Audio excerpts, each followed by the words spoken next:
지금 러시아와 우크라이나가 전쟁을 하고 있지만 사실 우리 눈에 보이지 않는 화폐 전쟁은 이미 3차 세계대전이 되었습니다. 이미 시작된 달러의 붕괴, 그리고 앞으로 우리에게 다가올 시대는 어떤 시대가 되고 어떤 화폐가 될지, 또 이렇게 오기까지 어떤 역사가 있었고 우리는 어떻게 행동해야 하는지, 이 모든 것들을 알려드리도록 하겠습니다. 먼저 우리는 이 화폐 전쟁인 3차 세계대전을 이해하기 위해서는 돈이 무엇인지, 그리고 화폐가 무엇인지에 대해서 정확하게 알고 있어야 합니다. 우리는 자본주의에 살고 있고 자본주의의 핵심은 이 돈과 화폐입니다. 그런데도 불구하고 사람들은 이 돈과 화폐에 대해서 정확하게 알고 있지 않습니다. 그래서 첫 번째로 먼저 돈과 화폐에 대해서 여러분께 알려드리도록 하겠습니다. 이 돈이라는 게 뭔지 생각을 해보면 두 가지 용도가 있습니다. 우리는 보통 돈을 쓴다 라고 표현을 하고 또 돈을 모은다 라고 표현을 합니다. 이 두 가지, 돈이 꼭 가져야만 하는 핵심입니다. 그래서 이것을 한마디로 표현을 하면 돈을 쓴다라는 것은 거래를 의미하고 돈을 모은다는 것은 가치 저장을 의미합니다. 먼저 이것을 이해하기 위해서 한번 예를 들어 드리겠습니다. 이 세상에 돈이라는 게 아예 없고 물물 교환을 하는 시대라고 생각을 해볼게요. 저희 집은 딸기 농사를 짓습니다. 그래서 제가 딸기를 100박스나 땄다고 생각을 해볼게요. 제가 가진 자산은 바로 딸기 100박스가 되겠죠. 근데 이 딸기는 시간이 지나면 썩습니다. 그러면 저는 시간이 지나면 저의 자산은 빵이 돼버린다는 거죠. 그렇기 때문에 저는 이 딸기를 갖고 있을 게 아니라 뭔가 내 자산을 안전하게 지켜줄 수 있는 어떤 것을 원하게 됩니다. 그래서 돈은 가장 먼저 이 가치 저장성이라는 걸 갖고 있어야만 하는데요. 이 가치 저장성을 갖기 위해서는 불변성, 안정성, 희소성, 이 세 가지가 필요합니다. 자, 이것도 하나씩 설명을 드려볼게요. 먼저 불변성. 방금 딸기의 예시처럼 뭔가 썩어버린다던가 부식이 된다던가 뭐 물에 쉽게 녹아버린다던가 이런 식으로 시간이나 특정 상황에 따라 변하게 되면 그러면 가치가 훼손되잖아요. 딸기는 썩어버리고 소금은 물에 닿아서 녹아서 없어져 버리면 저는 이런 것들을 자산이라고 보유하고 있을 때 하나도 마음이 편하지가 않겠죠. 그래서 이 불변성이 아주 중요합니다. 그래서 세상에 있는 물질 중에서 이렇게 불변성을 갖고 있지 않은 물질들은 일단 다 빼보죠. 그 다음으론 안정성을 생각해 봐야 됩니다. 예를 들어서 뭐 독성이 있다던가 아니면 폭발의 위험이 있다던가 이런 위험한 물질들의 경우에는 당연히 이것들도 자산으로 보유할 수가 없겠죠. 안정성이 떨어지는 그런 물질들도 결국엔 돈이 될 수가 없는 거고요. 그 다음에 마지막으로 이 희소성. 예를 들어서 뭐 돌이라던가 나무라던가 이런 것들은 세상에 너무 많잖아요. 그러면 그만큼 가치 자체가 낮으니까 쌀을 하나 바꾸려고 하면 돌을 이만큼 가져가야 되고 뭔가 비싼 물건을 살 때 막 너무나도 많은 양이 필요하게 되니까 이거를 내가 갖고 있기에는 보관하기도 너무 힘들고 또 거래할 때도 너무 불편하겠죠. 내가 예를 들어서 또 소금을 이렇게 모아뒀는데 세상에 또 소금이 이만큼 발견이 되면 그러면 이 소금의 가치 자체가 이렇게 떨어지게 되니까 소금을 모아뒀던 저의 입장에서는 가치가 갑자기 확 낮아지면서 저의 자산이 실질적으로 줄어들게 되겠죠. 따라서 너무 많거나 아니면 제작이 가능한 그런 물건들은 당연히 안 됩니다. 그럼 이 세상의 모든 물질 중에서 변하는 물질 빼고 안전하지 않은 물질 빼고 희소하지 않은 물질을 다 빼고 나면 뭐가 남냐면 결국에 귀금속만 남습니다. 뭐 금이나 은이나 뭐 백금이나 뭐 다이아몬드 뭐 이런 것들이요. 마지막으로 또 여기서 돈은 거래를 하는데 써야 되는데 만약에 다이아몬드라고 한번 쳐볼게요. 다이아몬드는 워낙 단단해서 재련이 쉽지가 않잖아요. 그렇다 보니까 이 조그만 다이아몬드 10개보다 이거 10개 합친 크기의 큰 다이아몬드 하나가 훨씬 더 가치가 높습니다. 근데 우리가 돈을 써봐서 알지만 1000원짜리 지폐 한 장과 100원짜리 동전 10개는 같은 가치를 가지고 있어야만 하거든요. 그래야지 우리가 어떤 물건의 가격을 책정할 때 15,000원이다 라고 하면은 만원짜리 한 장 그리고 뭐 100원짜리 50개 이렇게 내도 거래가 가능해야만 하니까요. 근데 이 다이아몬드로 하게 되면 뭐 예를 들어서 치킨이라고 쳤을 때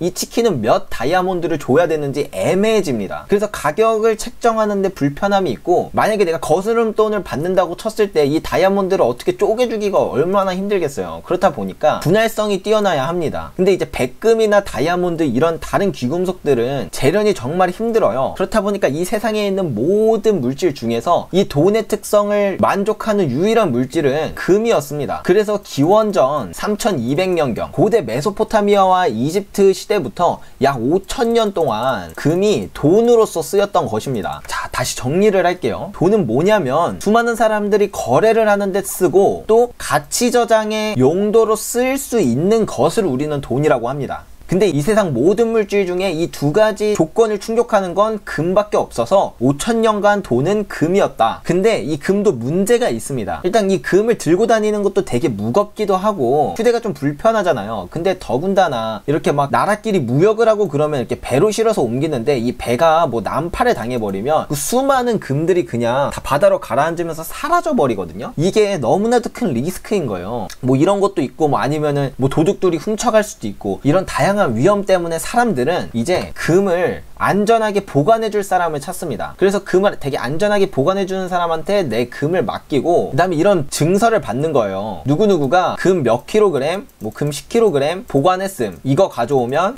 다시 10kg 금으로 바꿔주겠음. 금을 안전하게 보관해놓고 이렇게 필요할 때마다 보관증을 가져가서 다시 금으로 바꾼 다음에 사용하고 그랬어요. 근데 사실 생각을 해보니까 어차피 이 보관증을 갖다 주면 금으로 바꿔주는 거니까 그냥 사람들끼리 거래를 할 때 금으로 거래를 하는 게 아니라 이 보관증으로 거래를 하면 되겠구나 생각을 해서 사람들은 이제 보관증으로 거래를 하기 시작을 했어요. 이게 바로 화폐인 거예요. 화폐란 다시 말해서 돈으로 바꿀 수 있는 교환권이다. 그냥 딱 그거예요. 근데 5000년 동안 돈이 금이었다 보니까 금을 교환하는 교환권이 화폐가 되었던 것이죠. 그래서 1970년 이전까지만 하더라도 미국 달러도 이게 화폐이기 때문에 금이랑 교환이 가능했었던 거죠. 자, 여기까지 정리. 돈은 진짜 가치를 지닌 것이고 화폐는 그저 교환권이다. 이거 꼭 기억하셔야 됩니다. 이걸 이해해야만 왜 이 세상은 자꾸 물가가 계속 올라가기만 하고 그리고 경제위기는 또 끊임없이 왜 발생하는 거고 인류 역사에서 결국엔 종이 쪼가리가 되지 않은 화폐는 왜 존재하지 않은 것인지 이런 것들을 이해할 수 있게 됩니다. 자, 그럼 이제부터 달러의 시작을 한번 말씀드려 볼게요. 자, 근데 우리가 그 전에 먼저 이 돈이 갖는 큰 문제점이 하나 있어요. 그게 뭐냐면 이 희소성이라는 것 때문에 생기는 문제점이거든요. 자, 돈은 희소성이 있어야지만 돈으로서의 가치를 갖잖아요. 왜냐면 가치가 보존돼야 되니까 그래야 가치 저장이 될 거 아니에요. 그러니까 사람들은 그 돈이 안전하다고 생각을 하고 그 돈으로 자기 자산을 모으게 되겠죠. 그래서 희소성이 있어야만 하는데 이 희소성의 문제가 뭐냐면 우리가 살면서 당연히 아는 건데 돈을 잘 버는 사람은 계속 돈을 잘 벌고 돈을 못 버는 사람은 돈을 잘 못 법니다. 그렇다 보니까 돈을 잘 버는 사람은 돈이 계속 늘어요. 근데 이 돈은 희소성이 있다 그랬잖아요. 수량이 한정적이에요. 그럼 이렇게 돈을 잘 버는 부자들은 자산이 점점 늘어날 거 아니에요. 자산이 늘어난다는 건 쉽게 말하기 위해서 저희가 그냥 다시 금이라고 할게요. 모아두는 금이 점점점 늘어난다는 거예요. 그러면 안 쓰고 모아두는 금이 이렇게 점점 늘어나게 되니까 세상에 유통되는 금이 줄어들게 됩니다. 그렇게 유통되는 금이 줄어들게 되면 가난한 사람들은 더욱더 쓸 수 있는 돈이 적어지고 쓸 수 있는 돈이 적으니까 당연히 소비를 조금밖에 못 하겠죠. 그게 소비가 둔화가 됩니다. 그럼 소비가 이렇게 둔화가 되니까 뭐 슈퍼나 이런데 뭐 물건도 더 덜 팔리고 뭐 기업들도 물건 잘 안 팔리고 그럴 거예요. 그런 식으로 경기 침체가 찾아올 수밖에 없는 이런 구조를 가지고 있다는 거예요. 그럼 국가는 이 경제가 어쩔 수 없이 침체로 갈 수밖에 없기 때문에 이 부족한 유통량만큼 돈을 채워야 되거든요. 근데 금은 희소성을 띠고 있기 때문에 막 어디서 뭐 많이 캐고 싶다고 해서 뭐 많이 캘 수 있는 것도 아니고 막 생산량을 막 확확 늘릴 수가 없어요. 애초에 희소하니까. 그렇다고 경기가 침체되는 걸 가만히 또 놔둘 수는 없잖아요. 그러니까 이제 국가는 어떻게 하냐면 이렇게 돈의 유통량이 줄어들게 되면 돈은 못 늘려요. 금을 어떻게 늘려요? 금은 못 늘려요. 그러니까 이 금 말고 금을 교환할 수 있는 교환권, 이거는 그냥 종이에다가 글자 쓴 거 그냥 그게 다거든요. 그냥 종이에다가 글 쓰면 되는 거니까 이 교환권을 늘릴 수가 있어요. 이 화폐를 발행할 수가 있다는 거죠. 근데 예를 들어서 한번 이렇게 말씀을 드려볼게요. 탕수육이 있어요. 이 탕수육이 총 100개가 있는데 이제 뭐 탕수육 교환 쿠폰을 총 1000장을 발행했다고 치죠. 그러면 이 쿠폰 10장을 가져와야 탕수육 1개로 바꿔주게 될 거예요. 근데 여기서 이 쿠폰의 개수를 3000개로 10개로 늘리면 쿠폰을 30개를 가져와야 탕수육 1개로 바꿔주겠다, 이런 식으로 이 쿠폰의 가치가 떨어지게 되겠죠. 똑같이 화폐의 가치가 떨어집니다. 화폐를 발행하게 되면. 사람들은 돈을 보유했던 이유 자체가 내 자산이 잘 보존될 거라고 믿기 때문에 돈을 모았던 거예요. 근데 이 돈이 불편하니까 화폐를 가지고 있었던 거거든요. 근데 이 화폐의 가치가 떨어졌네? 그럼 나의 자산의 가치도 떨어지게 되겠죠. 그런 자산을 제대로 보존해주지 않으니까 이 화폐에 대한 신뢰도가 급감하게 됩니다. 그래서 사람들은 얘네 뭐 지네 멋대로 화폐 찍어가지고 내 자산가치 떨어뜨리네, 나 이럴 거면 그냥 금 가지고 있을래 해가지고 사람들이 다 같이 은행으로 달려가서 내 금 내놔라, 이런 식으로 하면서 뱅크런이 일어나게 돼요. 그래서 다시 정리를 하면 돈은 희소성을 갖고 있기 때문에 시간이 지나면 어쩔 수 없이 경기 침체로 이어질 수밖에 없습니다. 그래서 이 부족한 유통량을 채우는 방법은 화폐를 발행하는 것밖에 없는데, 화폐를 발행하게 되면 화폐의 가치가 하락하면서 신뢰가 급감해 이 화폐가 종이 쪼가리가 되어버린다는 거죠. 그래서 결국 이거를 어떻게 해결했냐, 그것을 알려드리기 위해서 제가 살짝 예시를 들어드릴 건데요. 자, 여러분, 만약에 어떤 보험이 있다고 치죠. 이 보험은 정말 쓸모없는 보험이에요. 쓸모가 하나도 없어요. 아무짝에도 정말 쓸모가 없어요. 근데 이 보험을 들면 매달 30만원씩 내야 돼요. 사실 이렇게 생각하면 쓸모도 없고 매달 내 돈이 30만원씩 나가면 이 보험을 들 이유가 없잖아요. 이렇게만 생각하면 아무도 이 보험을 안 들 것 같은데, 만약 여기서 국가가 이렇게 얘기하는 거예요. 이 보험을 들면 우리가 매달 50만원씩 드릴게요. 자, 그러면 잘 생각해 보세요. 이 보험은 아무런 가치가 없어요. 정말 쓸모없는 거예요. 그럼에도 불구하고 어쨌든 30만원을 내고 50만원을 받으면 20만원이 이득이니까, 20만원의 이득이 생기니까 사람들은 이 보험을 들 거라는 말이죠. 현대 화폐 시스템을 이해하는데 가장 중요한 실질금리가 바로 이겁니다. 이 물가가 10%나 올랐다는 건, 그러면 제가 똑같이 100만원을 가지고 있어도 모든 물건의 가격이 10%가 올라가 버리면 전 똑같은 100만원으로 살 수 있는 물건의 양이 점점 적어집니다. 그 말은 즉 이 화폐에 대한 가치가 떨어졌다는 말이죠. 그러면 사람들은 이거 뭐야, 이 화폐 쓰레기네, 이거 내 자산 안전하게 유지될 거라고 생각해서 들고 있었던 건데, 이럴 바에 그냥 금 사야겠다, 다시 금으로 돌아가자, 사람들이 생각을 하겠죠.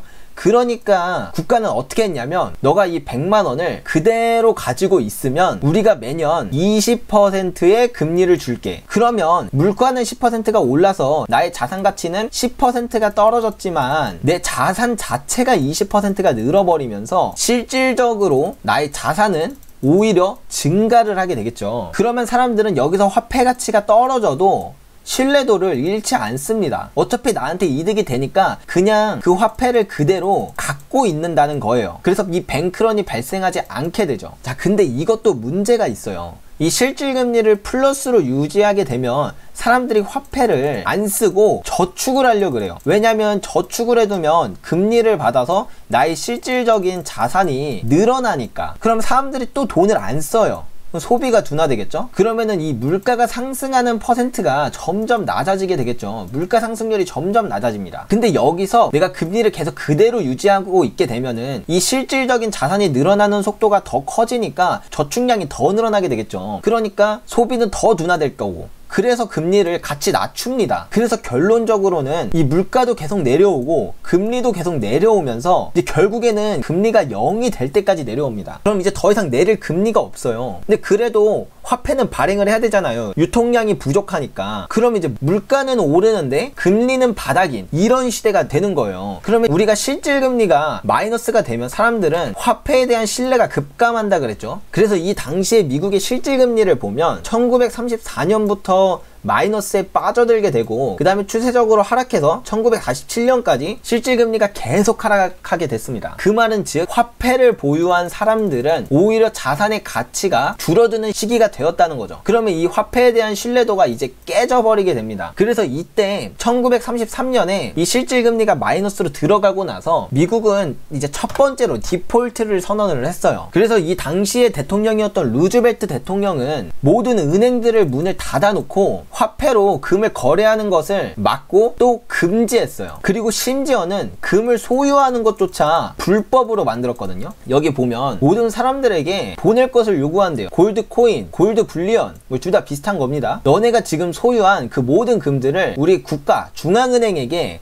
보낼 것을 요구한다. 사람들이 근데 주겠어요? 그러니까 이 소유하는 것을 불법으로 만들었다는 거죠. 너네 이거 금 갖고 있는 거 걸리면 벌금 낸다. 근데 이래서 이때 벌금도 되게 셌고 심지어 징역형을 갈 수도 있었거든요. 그 정도로 정말 강하게 규제를 했습니다. 왜냐면 이제 화폐에 대한 신뢰도가 급감해서 사람들이 다 같이 금을 찾으러 가니까. 근데 갖고 있는 금은 이만큼인데 이 금 교환권인 화폐를 너무 많이 발행했다 보니까 애초에 줄 수가 없어요. 그래서 이때 실질적으로 채무 불이행, 그러니까 미국이 디폴트가 된 거죠. 그래서 이 당시에 금 가격은 공식적으로는 고정이 되어 있긴 했거든요. 근데 이제 이때 당시에 금강 주식의 주가를 보면 약 1000%가 상승을 했습니다. 그래서 사실상 여기서 미국은 파산했어야 됐고 달러는 끝이 났었어야 됐어요. 근데 이때 이제 무슨 일이 벌어지냐면 2차 세계대전이 벌어집니다. 근데 보통 사람들이 생각하는 2차 세계대전은 뭐 미국이 막 다 쓸어버려가지고 이긴 거라고 생각을 하는데 사실은 아니거든요. 미국은 뭐 했냐면 뒤에서 무기 팔고, 그러니까 전쟁을 지원해줬어요. 전쟁 물자 같은 것들 이런 거 지원해주면서 돈만 엄청나게 벌었어요. 전 세계가 전쟁을 하는데 거기다 물건 갖다 주고 보급 물자 갖다 주고 그런 거 다 갖다 파니까 돈을 얼마나 많이 벌었겠냐는 거죠. 이게 전쟁에 직접 참여를 안 하기도 했고 이렇게 돈을 엄청 많이 버니까 모든 금이 이제 다 미국으로 들어오게 되었습니다. 그래서 이제 2차 세계대전이 종전될 때쯤 미국은 전 세계 금의 약 70%를 미국이 다 갖게 되었어요. 그러니까 원래는 금이 이만큼인데 화폐를 이만큼이나 발행을 했고 더 이상 근데 이 화폐의 가치를 보존해 줄 수 없었기 때문에 이 화폐가 망하기 직전이었던 건데 갑자기 금이 이만큼 늘어버리니까 다시 화폐는 가치를 갖게 되었습니다. 그래서 1944년 브레튼우즈라는 곳에서 전 세계 이제 모든 국가들이 다 모여가지고 이거 미국이 전 세계 금의 약 70%를 갖고 있으니까 얘네 화폐인 달러를 우리 그냥 기축통화로 쓰자. 우리 그냥 이제 다 같이 이 달러로 거래를 하자. 그렇게 된 거예요. 그래서 이때 처음으로 미국은 패권 국가가 되었고 기축통화를 보유한 국가가 된 것입니다. 왜? 금을 모두 독점했기 때문에. 다시 돈을 모두 독점했기 때문에. 그래서 이것을 브레튼-우즈 1.0이라고 합니다. 자, 그래서 이때부터 물가는 오르는데 금리는 바닥이니까 이 금리를 올려줘야 되잖아요. 근데 나중에 갑자기 물가가 안 오르거나 아니면 갑자기 물가가 진짜 반대로 계속 떨어져 버리거나 하면 모든 사람들이 돈을 안 쓰고 다 저축만 하게 되는 그런 일이 벌어질 수 있으니까 미리 금리를 좀 많이 올려놔야겠죠. 왜냐면 그 전에 사람들이 자꾸 저축을 해서 물가 상승률도 내려가고 그래서 금리도 계속 내려가가지고 결국 바닥까지 가가지고 그 지경이 난 거니까. 그래서 이 금리를 이제 여기서부터 여기까지 올리는 계획을 세웁니다. 근데 만약에 물가는 이만큼 올랐는데 금리를 이만큼 올려버리면 사람들이 돈을 안 쓰니까 이제 갑자기 물가가 완전 뒤로 가게 되겠죠. 경제는 다시 나락으로 가고. 그래서 어떻게 하냐, 일부러 물가를 크게 올립니다. 어떻게? 정부가 막 공공사업 같은 거 엄청 하면서 정부가 주도적으로 막 계속 돈을 갖다 붓습니다. 막 사람들이 돈 벌 수 있게 막 자꾸 무슨 사업 벌리고 이러면서 딱히 지금 뭐 그렇게 필요한 게 아니더라도 어쨌든 물가를 올리기 위해서 정부가 그냥 시중에 돈을 갖다 붓는 거죠. 그러면 이렇게 물가가 올라갈 거고 물가가 올라갔으니까 이제 금리를 이만큼 올릴 수가 있게 되겠죠. 그러면 또 이제 다시 막 더 사업을 키워요. 막 돈을 더 부어요. 그럼 물가가 또 이만큼 올라가면 금리를 또 이만큼 올릴 수가 있으니까 그런 식으로 금리를 계속 올린 거예요. 근데 그런 식으로 가다 보니까 나중에는 어떻게 됐냐면 물가는 계속 이렇게 치솟는데 경제는 점점 나락으로 가게 돼요. 왜냐면 애초에 경제가 좋아서 물가가 올랐던 게 아니고 물가를 올리기 위해서 정부가 필요도 없는 일들을 막 사업 벌리고 막 그렇게 물가를 올려놨던 거니까 경제 체력이 점점 떨어졌던 겁니다. 그래서 결국에 1970년에 무슨 일이 생겼냐, 스태그플레이션이라는 현상이 일어나게 됩니다. 이 스태그플레이션이 뭐냐면, 이 스태그는 스태그네이션을 의미하는데 경기 침체를 의미하고요. 뒤에 플레이션은 인플레이션을 말해서 물가 상승을 말합니다. 그러니까 경제는 안 좋은데 물가만 오르는 그런 시기라는 거예요. 이러면 뭐가 문제냐면 물가가 이제 걷잡을 수 없이 오르니까 이 화폐의 가치를 물가가 오른 것보다 더 금리를 더 올려줘야 되잖아요. 근데 금리를 더 올려주게 되면 막 대출받았던 막 그런 기업들, 그 다음에 대출받았던 사람들, 이런 사람들이 이자 부담이 늘어나고 또 원래 사업을 확장하려고 했던 사람들은 원래 한 대출금리가 4%였으면은 이 사업 할만 했는데 막 대출금리를 막 6% 7% 주면서 사업을 하기에는 좀 애매한 것들이 있겠죠. 그렇게 사업을 확장하지 않습니다. 그러니까 경기 침체는 더 심해지게 되는 거죠. 그러니까 금리를 올릴 수는 없어요. 금리를 올리면 경제가 진짜 파탄이 나니까. 근데 금리를 안 올리게 되면 물가가 너무 많이 치솟아서 물가가 오른 것만큼 금리를 못 챙겨주게 됩니다. 그 말은 즉 화폐의 가치가 떨어지게 되고 신뢰가 급감하게 되면서 사람들은 이 화폐를 버리고 다시 돈으로 도망을 가겠죠. 1970년대를 보면 이때 다시 또 실질금리가 마이너스를 찍게 됩니다. 결국은 금리를 뭐 어쩔 수 없이 올리기는 올리는데 진짜 너무 과도하게 못 올리니까 결국에는 이렇게 실질금리가 마이너스로 떨어지는 일을 겪게 된 거예요. 그러니까 어차피 어느 임계점에선 둘 중에 하나의 상황이 놓입니다. 첫 번째는 경기가 박살나던가 아니면 실질금리가 마이너스가 되던가. 이렇게 가면 아까 1929년에 미국 역사상 가장 큰 경제 위기였던 대공황이 찾아오게 되는 거고요. 이렇게 가면 화폐의 가치가 0으로 수렴을 하게 되는 겁니다. 그러니까 이제 화폐가 종이 쪼가리가 되어버리는 거죠. 근데 이번에 1970년대는 이렇게 갔어요. 그래서 미국은 두 번째 디폴트를 하게 됩니다. 그 전에 먼저 이렇게 실질금리가 마이너스를 찍게 되니까 당연히 사람들은 화폐를 버리고 금으로 도망가겠죠. 그래서 미국한테 금 맡겼던 다른 국가들도 내 금 내놔라 해가지고 막 다 금 찾아가가지고 이제 1970년이 됐을 때는 이제 남아있는 금이 거의 없는 거예요. 그래서 이제 미국이 두 번째 디폴트가 시작된 거죠. 이것을 이제 닉슨 쇼크라고 부르는데 1971년에 있었던 일입니다. 자, 봐봐요. 이 달러는 화폐예요. 이 달러가 가치를 가졌던 처음의 이유가 뭐였죠? 금을 독점했었고 이 금이랑 교환할 수 있었기 때문에 이 달러가 가치가 있었단 말이에요. 근데 1971년 달러를 가지고 와도 금이랑 안 바꿔주겠다 라고 말하면서 사실상 디폴트를 선언한 거죠. 그래서 이때는 이제 사람들이 다 달러를 버리고 금으로 도망을 가니까 금 가격이 20배가 폭등을 했습니다. 최고점을 이제 기준으로 하면 이게 이제 종가 기준인데 고가를 기준으로 하면 26배까지 폭등을 했어요. 이렇게 브레튼 우즈 1.0이었던 달러 시스템은 끝이 나게 됩니다. 자, 근데 그럼 1970년에 이렇게 달러는 끝났으면 지금 달러는 없던가 아니면은 되게 몰락한 화폐가 되어 있어야 하잖아요. 근데 왜 아직도 달러는 전 세계의 중심, 왜 아직도 기축통화일까요? 자, 이거 돈으로 이렇게 해서 말씀드릴게요. 우리 아까 전에 돈이라는 건 이 거래 수단이면서 가치 저장의 수단이어야 한다. 이 두 가지 조건이 만족돼야 된다고 했었죠. 자, 근데 여기서 이제 미국이 머리를 쓴 거예요. 어떻게 했냐, 이제 그 시대가 2차 산업혁명 시기였어요. 이때는 모든 것에서 석유 없이 돌아가는 게 아무것도 없을 정도로 석유 의존도가 정말 높았던 시기예요. 그러니까 미국이 이거 왜 돈이 금이어야만 해? 그냥 달러를 사람들이 돈이라고 생각하게 만들면 안 될까? 만들 수 없을까? 뭐 이런 생각을 했던 거죠. 그래서 어떻게 했냐면 이땐 석유 의존도가 정말 높았으니까 이 사우디아라비아와 협약을 맺습니다. 너네 자꾸 거기 이제 막 중동에서 막 전쟁하고 그러잖아. 우리 국방력 짱이야. 너네 우리가 지켜줄게. 대신 우리 조건 딱 하나만 들어줘. 이게 뭐냐면 너네 석유 거래할 때 있잖아. 이거 무조건 달러로만 결제 가능하게 그렇게만 해줘. 그러면 우리가 너네 안전하게 지켜줄게.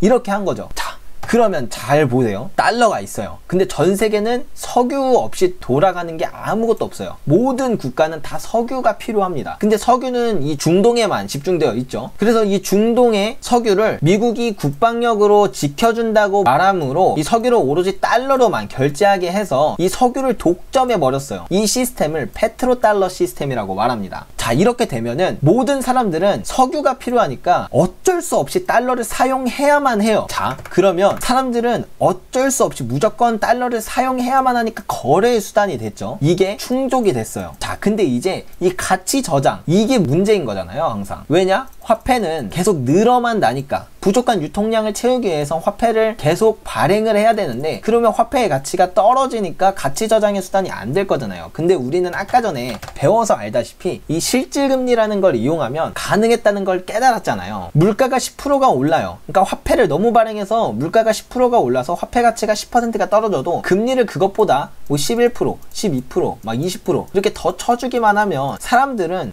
내 자산이 실질적으로 오히려 더 늘어나니까 가치 저장의 수단으로 사용한다는 거죠. 자, 정리하면 석유를 독점해서 페트로달러 시스템을 만들고 그 다음에 무조건 실질금리를 플러스로 만들어주겠다고 약속을 해서 신용화폐 시스템과 결합을 하는 겁니다. 그러면 거래의 수단인 것도 충족이 되면서 가치 저장도 충족이 되니까 이제 원래 금본위제였던 게 없어지고 달러 본위제가 된 거죠. 진짜로 이때부터는 달러가 돈이 된 거예요. 그 전까지 달러는 화폐였지만 20대부터 1971년부터는 달러가 돈이 된 거예요. 이렇게 석유를 독점하고 이 신용화폐 시스템을 약속한 순간부터 달러는 돈이 된 거예요. 이것을 이제 우리는 브레튼 우즈 2.0이라고 부릅니다. 자, 그러면 이제 모든 게 지금 우리가 살고 있는 이 세상의 모든 게 다 이해가 되는 거예요. 원래 돈은 금이었는데 돈은 곧 금이었고 화폐는 이 금을 교환할 수 있는 교환권이었잖아요. 근데 이 교환권인 달러가 지금 금으로 교환이 안 되죠. 그게 왜 그런지도 이제 여러분은 이해를 하셨을 거고, 또 이제는 달러가 돈이면 도대체 화폐는 뭘까요? 화폐는 뭐냐면 다른 통화들이에요. 그러니까 다른 화폐들, 다른 국가의 화폐들이 그걸 이제 달러랑 어떤 화폐든 그게 이제 달러랑 교환을 할 수가 있으니까 이 다른 화폐들이 화폐가 되는 것이고 달러는 돈인 것이죠. 그래서 어느 나라의 위기가 발생하면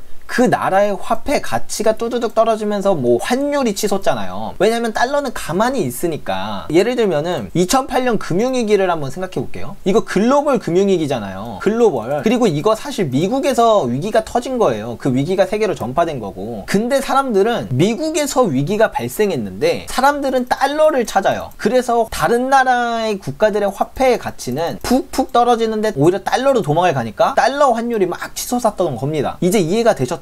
왜냐? 달러는 돈이니까. 사람들은 불안하면 돈을 찾거든요. 어디서 위기가 발생하기만 하면 달러로 사람들이 몰려드는 이유는 지금은 달러 본위제이기 때문이었던 거예요. 자, 근데 아까도 말씀드렸지만 화폐든 돈이든 영원할 수가 없어요. 애초에 설계 자체가요. 신용화폐 시스템은 물가가 오르는 것보다 금리를 더 많이 올려준다는 것을 약속한다는 거예요. 그래서 실제로 보면 1980년 이후부터 약 20년 동안 진짜로 실질금리를 계속 플러스로 유지를 해줬어요. 근데 이렇게 되면 우리가 아까 전에 배워서 알다시피 실질금리가 플러스니까 사람들이 저축을 해요. 돈을 안 쓴다는 거죠. 그러니까 물가는 점점 낮아지고 따라서 금리도 같이 계속 낮아지는 겁니다. 이게 빨간색이 물가고 검은색이 금리거든요. 자, 그런데 우리 아까 전에 이거 이때 봤었잖아요. 결국에 이러면 금리가 바닥에 찍는 순간이 찾아옵니다. 언제? 네, 이제 2000년 닷컴 버블이 터지고 나서 이제 거의 바닥에 찍고 그 다음에 2008년 글로벌 금융위기 이후 아예 0까지 내려가 버렸어요. 자, 그러면 물가는 분명히 오르긴 올라요. 왜냐면 부족한 화폐 유통량만큼 계속 화폐를 찍어내니까 물가는 영원히 오를 수밖에 없어요. 그러니까 이게 화폐의 가치가 그만큼 떨어진다는 거죠. 그 떨어지는 것만큼 이제 금리가 보상을 못 해줘요. 네, 실질금리가 마이너스로 떨어지는 일이 발생을 하게 된다는 겁니다. 그래서 2002년 실질금리가 다시 한번 또 마이너스로 빠져들기 시작해요. 자, 실질금리 마이너스 빠지면 신용화폐 시스템이에요. 심지어 신용화폐 시스템이에요. 이 실질금리를 플러스로 유지해줄 것을 약속했기 때문에 달러를 사람들이 돈이라고 믿었던 거거든요. 근데 이제 이게 깨져버렸네요. 그러면 사람들은 이제 달러는 더 이상 돈이 아니에요. 이제 달러는 이제 더 이상 돈이 아니게 되었다고요. 그럼 사람들은 이제 다시 뭘 찾겠냐는 거예요. 어느 때랑 똑같이 또 금을 찾게 됩니다. 그래서 2000년부터 또 금 가격이 이렇게 폭등을 했던 거고요. 네, 이로써 달러는 세 번째 디폴트가 다가왔습니다. 그래서 전 세계는 이 기축통화 패권을 노릴 수 있는 유일한 기회는 이제 지금밖에 없어요. 이 기축통화 패권 전쟁, 눈에 보이지 않는 그 화폐 전쟁이 이미 시작되었다는 겁니다. 우리 이제 이거 한번 봅시다. 그럼 뭐 실질금리만 어떻게 다시 플러스로 유지하면 되는 거 아니냐. 지금 물가 상승률 지금 7.9%입니다. 금리 이제 0.25%예요. 물론 앞으로 좀 더 올린다고는 했지만, 그럼 결국에 두 가지 선택이 남게 된다고 제가 말씀을 드렸죠. 실질금리를 다시 플러스로 가져가게 하기 위해서 금리를 물가보다 더 올리게 되면 경제가 박살이 납니다. 그러니까 대공황 같은 이때 대공황, 미국 역사상 가장 큰 경제 위기였던 대공황이 오게 되는 거예요.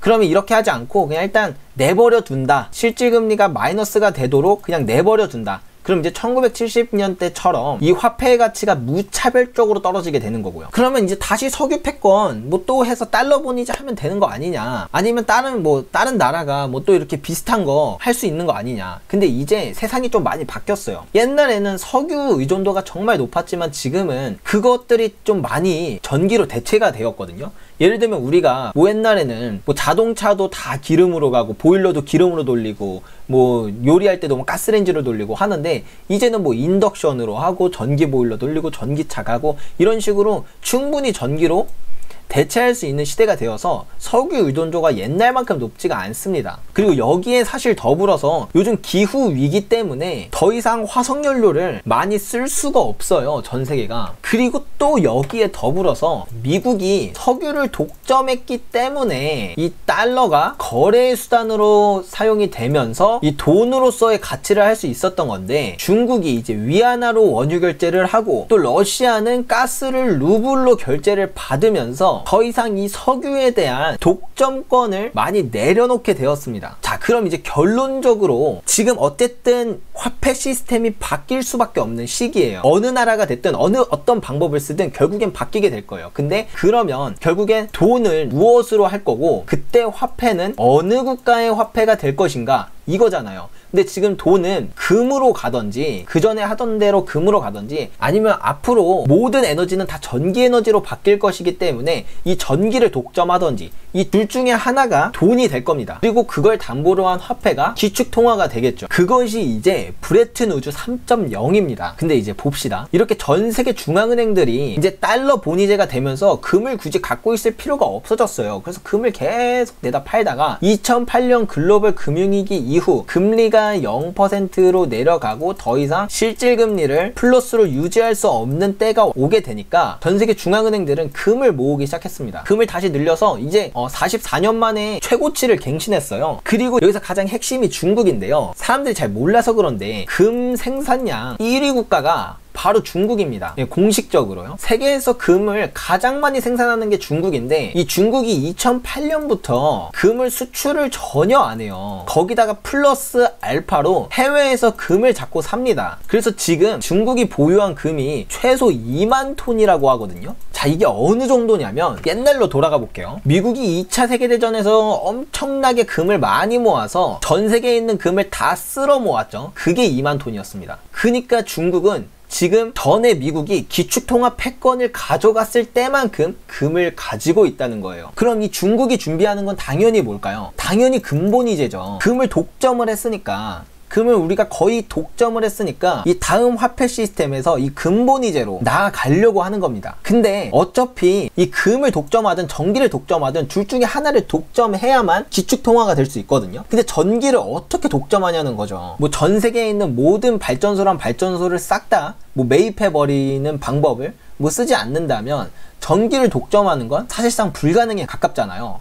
그래서 금을 독점하는 방법밖에 없는데, 근데 그 금을 독점한 게 지금 중국이라는 겁니다. 근데 또 어떤 사람들은 이 브레튼 우즈 3.0에서 그러면 비트코인이 기축통화가 될 수 있는 거 아니냐, 막 이런 말을 하시는 분들도 계세요. 그래서 이거에 대해서도 잠깐 말씀드리면, 일단 결론부터 말씀드려서 비트코인은 기축통화가 될 수 없습니다. 이거는 확실해요. 왜냐면 비트코인이 가진 속성을 따져보죠. 비트코인은 불변성, 그리고 희소성, 그리고 이제 막 0.001 단위로 잘게 잘 나눠지니까 분할성을 갖고 있습니다. 그리고 뭐 이렇게 막 다치고 그런 게 아니니까 안정성을 다 갖고 있어요. 이 다 가진 건 뭐다? 얘는 돈입니다. 얘는 화폐가 아니고 돈이에요. 비트코인이 갖고 있는 특성은 돈으로서의 특성이에요. 그래요. 비트코인이 기축 통화는 될 수는 없어도 돈이 될 가능성은 갖고 있습니다. 근데 우리가 여기서 생각해 봐야 될 것은 돈으로서의 특성을 갖고 있다고 해서 돈이 되지가 않아요. 누군가가 이 돈을 독점을 하고 이것을 통한 화폐 시스템을 만들 때 그때 이게 돈으로서의 가치를 갖습니다. 왜냐하면 5,000년 동안 무려 5,000년 동안 금이 돈이었는데 미국이 석유를 독점하고 그거를 통해서 달러를 돈으로 만들었잖아요. 그래서 1980년부터 최근까지 달러가 돈이 되었던 거였습니다. 전기, 금, 비트코인, 전기 플러스 신용이죠. 이 셋 중에서 무언가 하나 독점을 해야지만 어떤 국가가 독점을 하고 그것을 독점을 한 것을 바탕으로 화폐 시스템을 만들어야지만 그게 돈으로 채택이 되는 거예요. 근데 지금 전기를 독점한 국가가 있나요? 비트코인을 독점한 국가가 있나요? 없다는 거예요. 그나마 독점을 한 건 금밖에 없습니다. 중국이라는 나라가 금을 독점한 거, 그것밖에 없어요. 자, 근데 이렇게 말하면 너 지금 중국 엄청 뭐 찬양하는 거냐, 뭐 중국이 잘 되기를 바라는 거냐, 뭐 이렇게 말씀을 하실 수도 있는데, 제가 말씀드리고 싶은 건 뭐 어디가 이긴다, 미국이 이겼으면 좋겠다, 중국이 이겼으면 좋겠다, 뭐 이런 게 아니에요.